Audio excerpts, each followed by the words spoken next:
Imagínese por un instante que todo lo que cree saber sobre la Revolución cubana, esa epopeya tropical que ha adornado camisetas, pósters y libros de historia durante más de 6 décadas, es en realidad una fachada.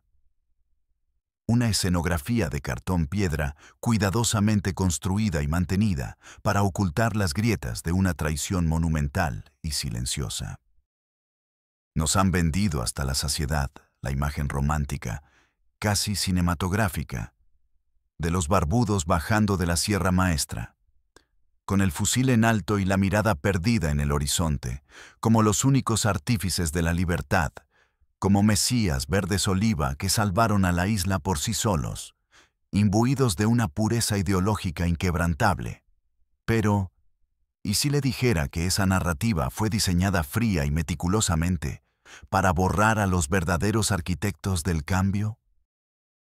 ¿Y si le dijera que hubo hombres que, desde las sombras de las ciudades, en el asfalto ardiente de La Habana y Santa Clara, arriesgando mucho más que la vida en la montaña, financiaron, armaron y prepararon el terreno para que Fidel Castro y el Che Guevara pudieran siquiera soñar con la victoria?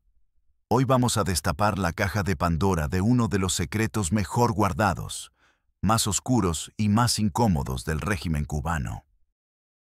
Vamos a hablar de un hombre que lo tenía absolutamente todo para no ser un revolucionario. Dinero, posición social, una familia acomodada, un título universitario estadounidense y una carrera brillante en una multinacional petrolera, y que, sin embargo, decidió jugárselo todo a una sola carta, solo para ser devorado lentamente, masticado y escupido por la misma maquinaria que él ayudó a construir con sus propias manos. Hablamos de Enrique Oltuzki, el hombre que miró a los ojos al Che Guevara, que desafió su lógica y vivió para contarlo, aunque la historia oficial haya intentado convertirlo en un fantasma, en una nota al pie de página borrosa. Para la inmensa mayoría, Oltuzki fue un funcionario leal, un ministro gris de la pesca, un burócrata más en el mar de la ineficiencia socialista. Pero eso es solo la punta del iceberg.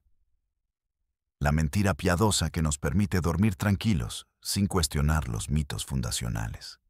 La verdad es mucho más oscura, más compleja y está teñida de envidias feroces, luchas de poder fratricidas y una marginación sistemática que hiela la sangre.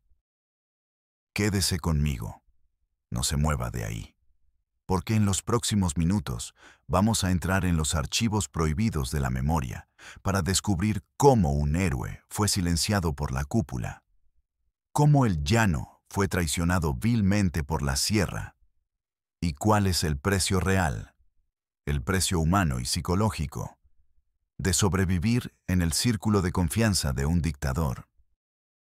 Prepárese, porque esta historia no aparece en los libros de texto escolares de La Habana y desafía todo lo que usted creía saber sobre la lealtad y el poder. Para entender la magnitud real de esta tragedia personal y política, no basta con mirar las fotos en blanco y negro. Tenemos que retroceder en el tiempo. Tenemos que sumergirnos sensorialmente en la atmósfera sofocante, corrupta pero vibrante de la Cuba de los años 50. Pero no quiero que piense en la postal turística del cabaret Tropicana con sus bailarinas y luces de neón, ni en los casinos controlados por la mafia donde el champán corría como agua. Quiero que bajen conmigo a las entrañas de una sociedad que estaba a punto de estallar. Una olla a presión donde la disparidad y la injusticia convivían con una modernidad deslumbrante.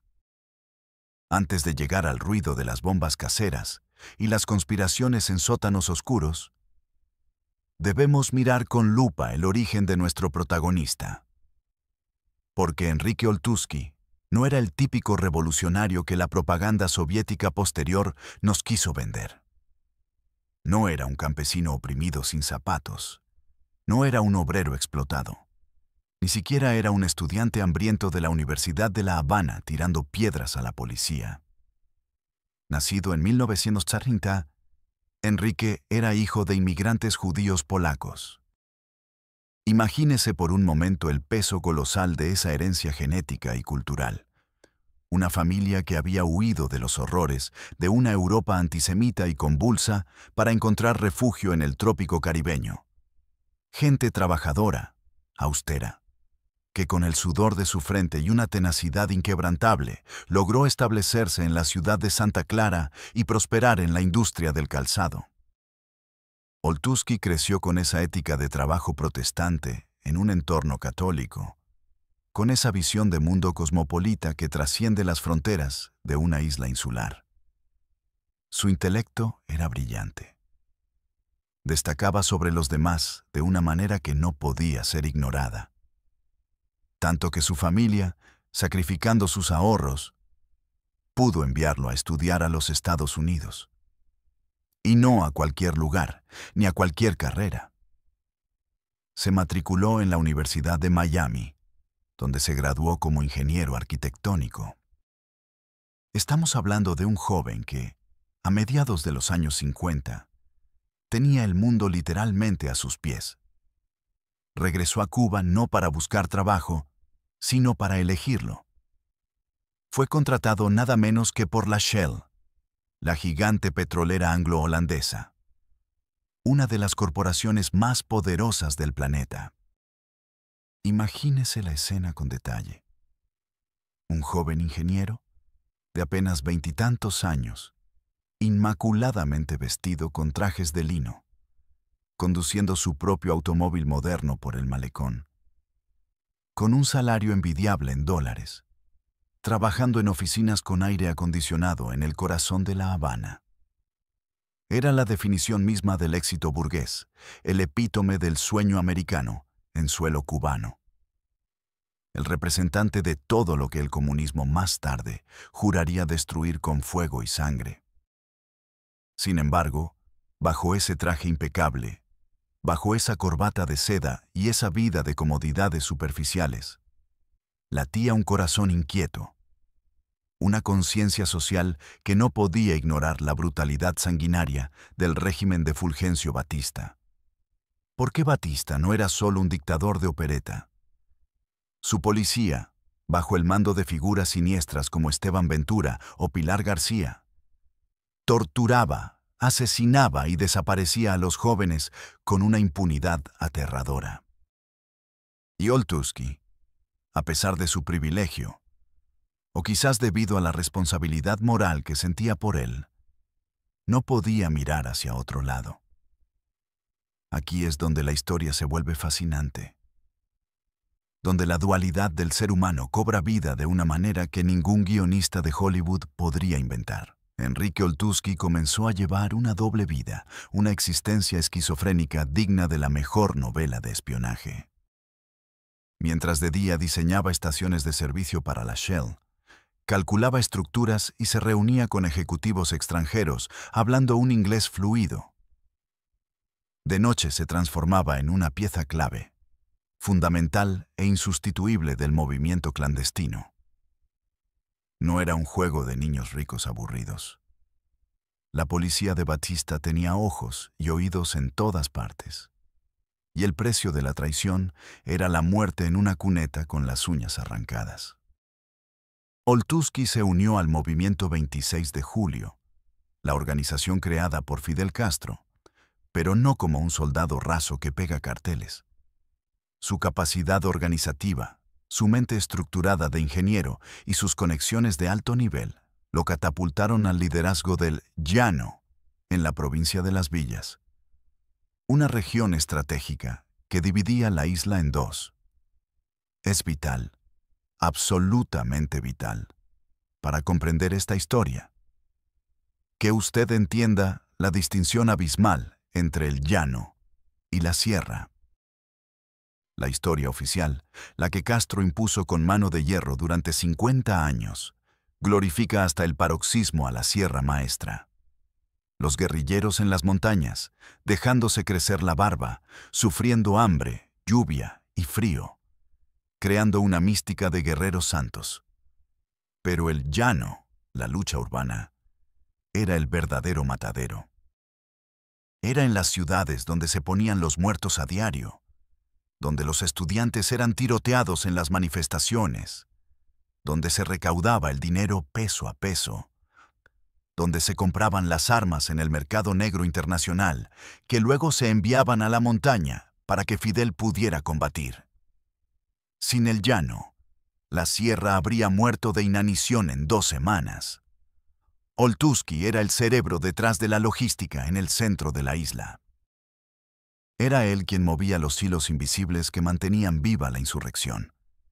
Imagínese la tensión nerviosa constante, el nudo en el estómago permanente, el miedo a que una palabra equivocada en el teléfono, una mirada indiscreta de una secretaria o un papel olvidado en el escritorio de la Shell pudiera significar su fin y el de sus compañeros. Y sin embargo, él seguía yendo a su oficina en la petrolera cada mañana, saludando al portero, revisando planos, utilizando su posición privilegiada como la tapadera perfecta. ¿Quién sospecharía del respetable ingeniero de la Shell? ¿Del hombre de negocios serio y formal? Era el camuflaje perfecto, una obra maestra del engaño. Y a la vez, paradójicamente, esa misma posición sería su sentencia futura a ojos de los radicales que veían en su corbata un símbolo del enemigo. El momento cumbre, el punto de inflexión dramático que sellaría su destino y el curso de la revolución, ocurrió a finales de 1958. La dictadura de Batista se desmoronaba, podrida por dentro, y las columnas invasoras del Che Guevara y Camilo Cienfuegos avanzaban hacia el centro de la isla, hacia las villas, para dar la estocada final. Estaban agotados, hambrientos, vestidos con harapos, endurecidos por meses de guerra de guerrillas y aislamiento. Y aquí, en este preciso instante, se produce el choque cultural, político y humano más importante de esta historia. Un choque que definiría el futuro de Cuba por décadas. El primer encuentro entre Enrique Oltuski y Ernesto Che Guevara no fue el abrazo fraternal de 2 camaradas que luchan por lo mismo. Fue el choque violento de 2 mundos antagónicos. Imagínese la escena en las montañas del Escambray. Oltuski llega al campamento rebelde. Viene de la ciudad, quizás conduciendo su propio coche hasta donde el terreno lo permitía, con ropa limpia, afeitado, oliendo a civilización, con la mentalidad pragmática y eficiente de un organizador urbano que busca resultados. Frente a él, el Che Guevara, asmático, sucio, con la boina calada, radicalizado, desconfiado hasta la médula de los huesos.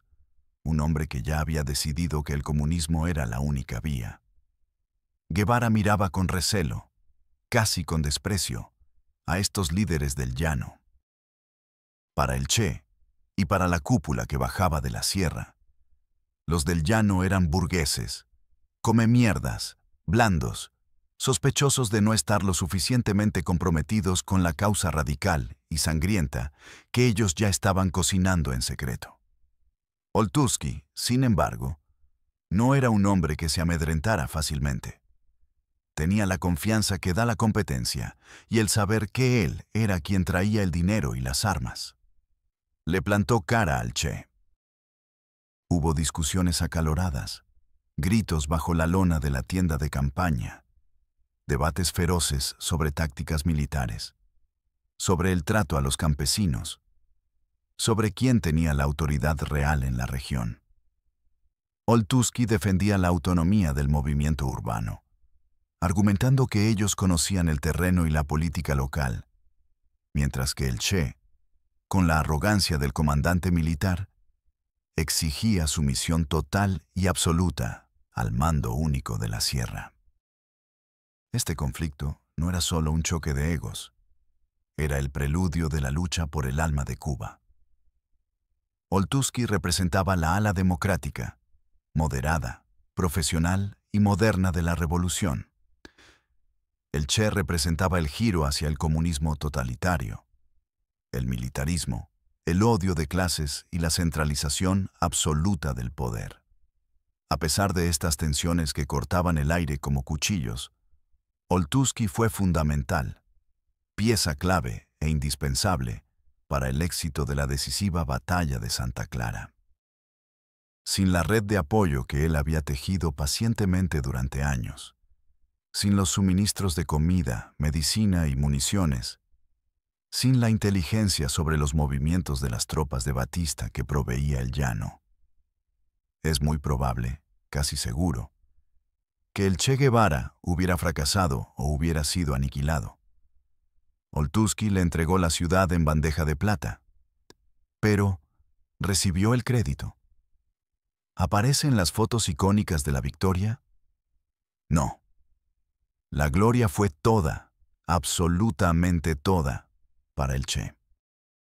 Y ahí, en medio del humo de la victoria, entre los vítores de la gente y el sonido de los últimos disparos, comenzó la marginación, lenta pero inexorable, de Enrique Oltuzki. Llegamos al 1 de enero de 1959.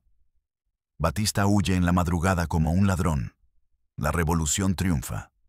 La euforia se apodera de las calles de La Habana. Las palomas se posan en el hombro de Fidel durante su discurso, y el pueblo llora de emoción creyendo que la libertad ha llegado.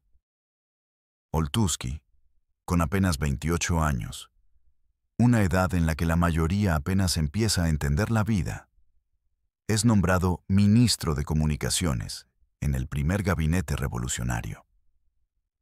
Parece el inicio de una carrera política brillante, el ascenso meteórico de un joven tecnócrata destinado a reconstruir el país. Pero aquí es donde la trama se espesa y se vuelve siniestra, digna de un thriller psicológico.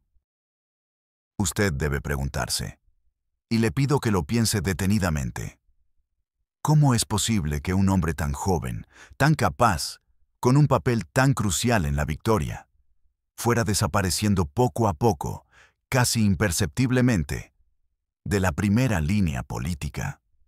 La respuesta no es sencilla, pero yace en la naturaleza misma del poder que Fidel Castro estaba construyendo desde el día 1. Castro, con su instinto político animal, no quería líderes independientes, quería subordinados. No quería pensadores críticos que le cuestionaran, quería ejecutores ciegos. Oltuzki, con su formación estadounidense, su pasado en la Shell, su mentalidad de ingeniero que busca la eficiencia y no la retórica, y su falta de fanatismo ideológico, era una anomalía peligrosa en el nuevo orden. Era un sapo difícil de tragar para la línea dura marxista que, encabezada por Raúl Castro y el Che, empezaba a copar silenciosamente los puestos claves de la seguridad y el ejército. Mientras Raúl y el Che radicalizaban el proceso, eliminando a los moderados, encarcelando a los disidentes y fusilando a los antiguos batistianos en juicios sumarios, Oltuzki se encontró en una posición extremadamente precaria. Caminaba sobre el filo de la navaja. No fue fusilado, es cierto, y no fue encarcelado como el comandante Huber Matos, otro héroe que cometió el error de advertir sobre el comunismo y terminó pasando 20 años en una celda oscura. No, el destino de Oltuzki fue diferente, más sutil y quizás más doloroso para un hombre de acción. Sufrió la irrelevancia programada. Fue una purga silenciosa, burocrática, sin sangre, pero efectiva. Le fueron quitando influencia real capa por capa. Lo movieron de un puesto a otro, siempre con títulos rimbombantes que sonaban importantes en el papel, pero cada vez con menos poder de decisión, cada vez más lejos del círculo íntimo donde se decidía el destino de la nación. Pasó de ser ministro de Comunicaciones, un puesto clave, a cargos vagos en la planificación económica centralizada que no funcionaba. Y luego, durante décadas, fue relegado al puesto de viceministro de la Pesca. Piense en la ironía cruel de esto. de ser el líder que coordinaba la guerra en el centro del país, que movía ejércitos en la sombra a contar pescados y langostas. Era una jaula de oro. Una forma elegante y perversa de decir: sabemos quién eres. Te respetamos lo suficiente por tu pasado para no matarte y evitar un escándalo. Pero no confiamos en ti lo suficiente para dejarte gobernar. Porque no eres uno de los nuestros. Porque hueles a capitalismo. El análisis profundo de esta situación nos revela la paranoia intrínseca del sistema totalitario que nacía. El pecado original de Oltuski, el estigma que nunca pudo borrar, fue su origen y su competencia. Nunca pudo quitarse la etiqueta de burgués a los ojos de la vieja guardia de la sierra, hombres que a menudo tenían poca educación formal y que veían en la intelectualidad y la técnica una amenaza a su autoridad basada en la fuerza. En las reuniones de alto nivel del Consejo de Ministros, su voz técnica, racional y basada en datos a menudo chocaba contra el muro del voluntarismo político y los disparates económicos que Fidel Castro imponía con sus discursos de 4 horas.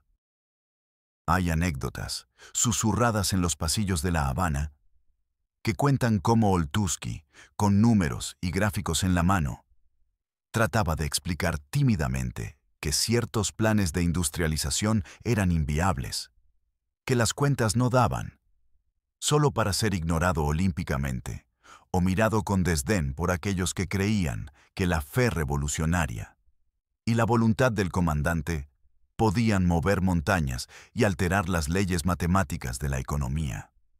Oltuski se convirtió en un sobreviviente profesional. Aprendió a callar. Aprendió el arte del silencio. Aprendió que para seguir vivo, para mantener a su familia segura y permanecer dentro del sistema, tenía que tragarse su orgullo, su lógica y su visión de una Cuba democrática y moderna. Vio cómo sus compañeros del llano eran borrados de las fotografías oficiales, cómo la historia se reescribía en los libros escolares para que pareciera que solo Fidel, Raúl y el Che habían hecho la revolución, mientras que el sacrificio de miles en las ciudades era minimizado. Su libro, Vida clandestina, publicado muchos años después y con el permiso del régimen, es un testimonio desgarrador pero extremadamente cauteloso. En él, narra sus hazañas, sí, pero se nota en cada página la autocensura, el cuidado milimétrico de no ofender al comandante, de no contradecir la versión oficial. Es el texto de un hombre que quiere dejar constancia de su verdad para la posteridad, pero que sabe que todavía es un rehén del sistema, que sus nietos viven ahí. El secreto de Enrique Oltuski no es solo lo que hizo en la guerra, sino lo que tuvo que callar durante 50 años de paz para sobrevivir. Fue testigo mudo de cómo la revolución devoraba a sus hijos más capaces y decidió convertirse en una estatua de sal, en un mueble más del decorado, para no ser devorado él también. Su vida fue una constante, agotadora y triste negociación entre su conciencia y su lealtad.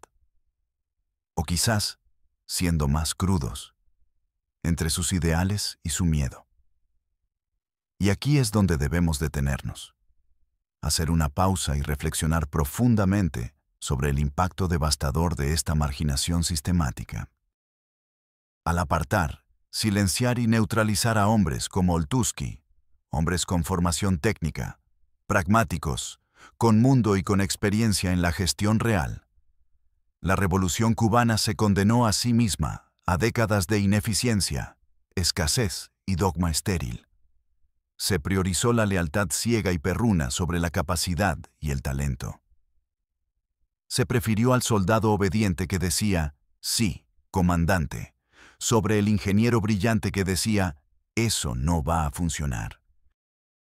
La tragedia de Oltuski es, en pequeña escala, la tragedia de toda Cuba. El triunfo de la ideología fanática sobre la razón y el bienestar. El país perdió la oportunidad de oro de tener una gestión más moderna, abierta y menos ideologizada. Oltuzki permaneció en su puesto en el Ministerio de la Pesca hasta su muerte en 2012. Canoso, encorvado, siempre fiel, siempre discreto, convertido en un histórico de segunda fila que aparecía en los actos oficiales aplaudiendo mecánicamente. Nunca criticó públicamente a Fidel, ni siquiera cuando el país se caía a pedazos tras la caída del muro de Berlín. Nunca se exilió, a pesar de que seguramente tuvo oportunidades y de que su perfil hubiera sido bienvenido en cualquier lugar. Aceptó su papel de actor secundario en la obra de teatro dirigida por otro. Y aquí surge la pregunta incómoda. ¿Fue cobardía? ¿Fue una lealtad mal entendida hacia los sueños de su juventud? ¿O fue la única opción posible en un juego macabro donde la disidencia se pagaba con la vida, el paredón o el destierro eterno? Es difícil, muy difícil, juzgarlo desde la comodidad de nuestro presente y desde la seguridad de nuestras pantallas, pero es imposible no sentir un escalofrío, una punzada de tristeza, al pensar en la soledad inmensa de ese hombre. Imagínelo en su oficina, rodeado de informes de pesca que a nadie le importaban, rodeado de aquellos que en el fondo despreciaban su origen, pero utilizaban su talento administrativo para mantener el barco a flote. Oltuzki es la prueba viviente, palpable, de que en las revoluciones los que ponen los muertos, la logística y el cerebro rara vez son los que se quedan con el trono y la gloria. Su figura nos recuerda una lección universal y amarga. La historia la escriben los vencedores, y los vencedores en Cuba, los de la sierra, decidieron deliberadamente que el llano, con sus corbatas, sus modales educados y sus ideas democráticas, debía ser borrado, reducido a un simple pie de página en la epopeya personal de Fidel Castro. El legado de Enrique Oltuzki es complejo, contradictorio y está lleno de matices grises que no encajan en el blanco y negro de la propaganda. No es el héroe impoluto de mármol, ni el villano despiadado. Es un hombre humano, falible, atrapado en las turbulencias gigantescas de su tiempo. Su vida nos obliga a cuestionar la narrativa monolítica y simplista de la Revolución cubana. Nos obliga a mirar más allá de las camisetas del Che que venden en los aeropuertos y de los discursos incendiarios de Fidel en la Plaza de la Revolución. Nos muestra que hubo otra posibilidad, otro camino que Cuba pudo haber tomado en 1959, si se hubiera escuchado a los técnicos, a los moderados, y no solo a los guerrilleros sedientos de poder absoluto. Oltuzki representa la revolución traicionada, pero no traicionada por la CIA o el imperialismo, como reza el dogma oficial, sino traicionada por sus propios líderes, por la ambición desmedida de una cúpula que no admitía sombras. Al final de sus días, cuando la vejez y la enfermedad lo alcanzaron, ¿qué pensaría Oltuzki mientras miraba el mar desde el malecón o desde su ventana? ¿Recordaría con nostalgia y adrenalina las noches de peligro en Santa Clara transportando dinamita? ¿Se arrepentiría en silencio de no haber alzado la voz cuando aún había tiempo, antes de que el totalitarismo se consolidara? Se llevó muchas de esas respuestas a la tumba, sellando sus labios para siempre, dejando tras de sí un silencio atronador que grita más fuerte que cualquier consigna revolucionaria.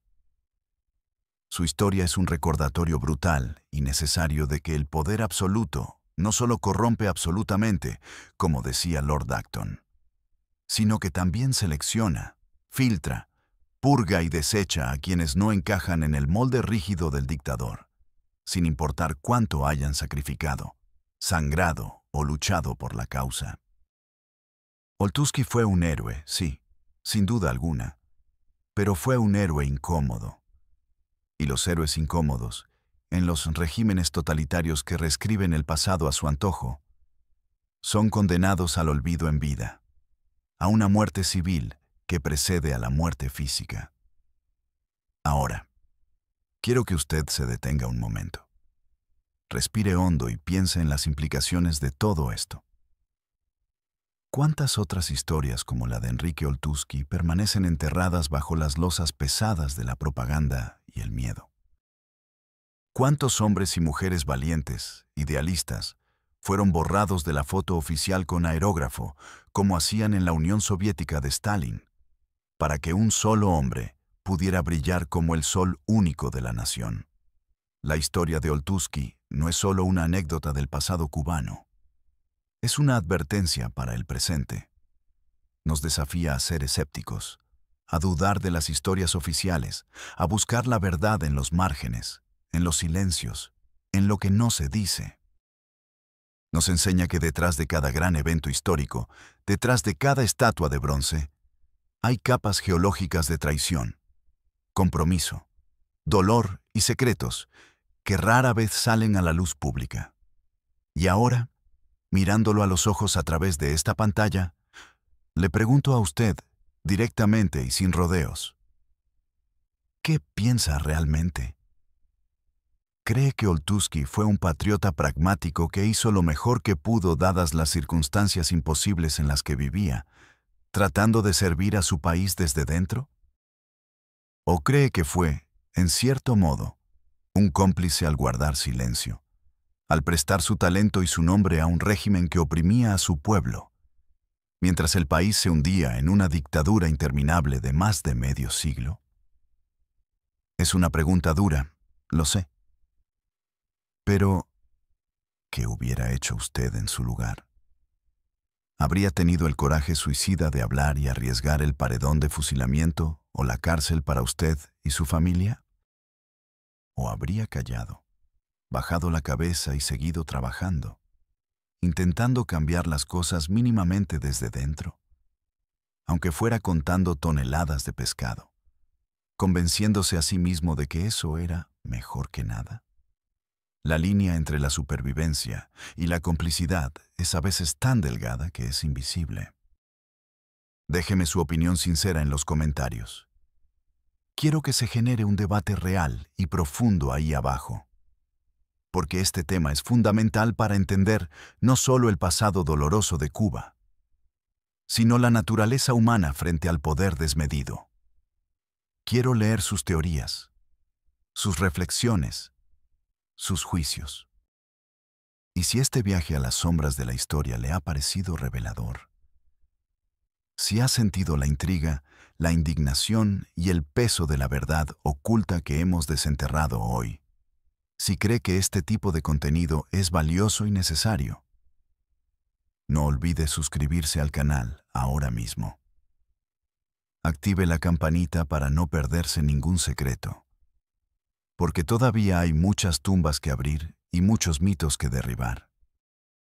Dele un like fuerte a este video, que ayuda muchísimo a vencer el algoritmo y a que estas historias salgan a la luz y lleguen a más personas. Comparta este video con sus amigos, con su familia, con todos aquellos que buscan la verdad más allá de los cuentos de hadas ideológicos. Su apoyo es el combustible, la gasolina que mantiene vivo este canal de investigación independiente. Nos vemos en la próxima entrega, donde seguiremos escarbando en la historia, iluminando los rincones oscuros y diciendo lo que otros quieren mantener oculto bajo 7 llaves. Hasta entonces, mantenga los ojos bien abiertos, la mente despierta y nunca deje de cuestionar la historia que le cuentan.